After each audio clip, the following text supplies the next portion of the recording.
Welcome to African State of History by Teacher Josephat. The history of Africa begins with the emergence of hominids, archaic humans, and at least 200,000 years ago, anatomically modern humans, that is Homo sapiens, in East Africa, and continues unbroken into the present as patchwork of diverse and politically developing nation-state. The earliest known recorded history arose in the Kingdom of Kush, and later in ancient Egypt, the Sahel, the Maghreb, and the Horn of Africa. Following the desertification of the Sahara, North African history became entwined with the Middle East and Southern Europe, while the Bantu expansion swept from modern-day Cameroon in Central Africa across much of the sub-Saharan continent in waves between around 1000 BC and 0 AD, creating a linguistic commonality across much of the central and southern continent. During the Middle Ages, Islam spread west from Arabia to Egypt, crossing the Maghreb and the Sahel.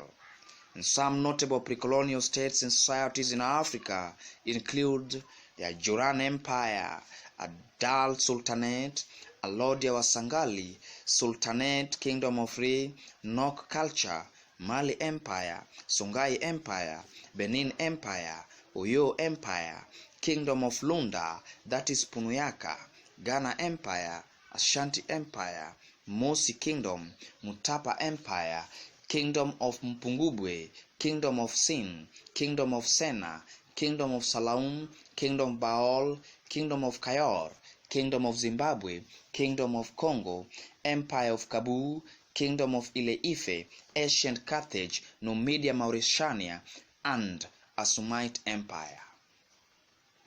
At its peak, prior to European colonialism, it's estimated that Africa had up to 10,000 different states and autonomous groups with the distinct languages and culture or custom.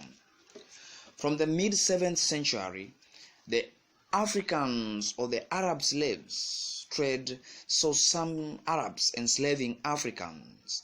And following an armistice between the Rashidun Caliphate and the Kingdom of Mukuria after the Second Battle of Dongola in 652 AD, the Africans were transported along with Asians and Europeans across the Red Sea, Indian Ocean, and Sahara Desert.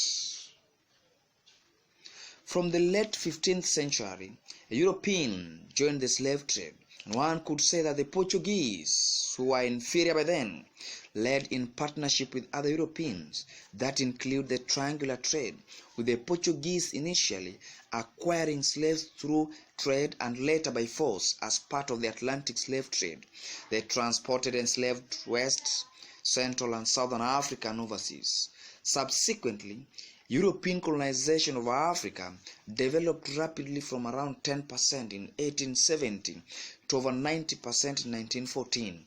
However, following struggle for independence in many parts of the continent, as well as a weakened European and the Second World War between 1939 and 1945, decolonization took place across the continent, culminating in the 1960 Year of Africa.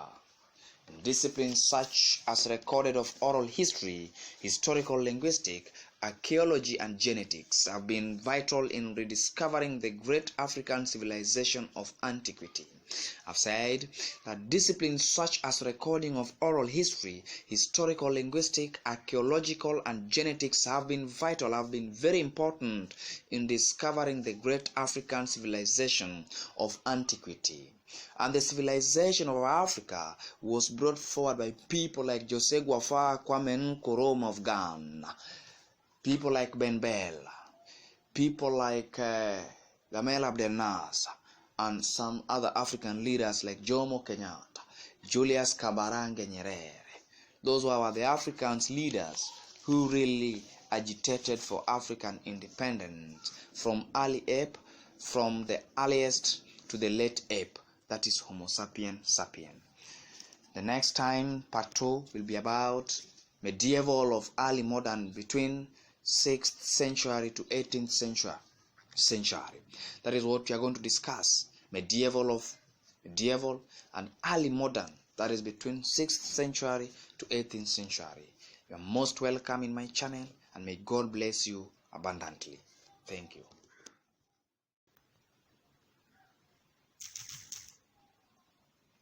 You can as well follow me at Josephat Okoth, YouTube comedy. No problem. Just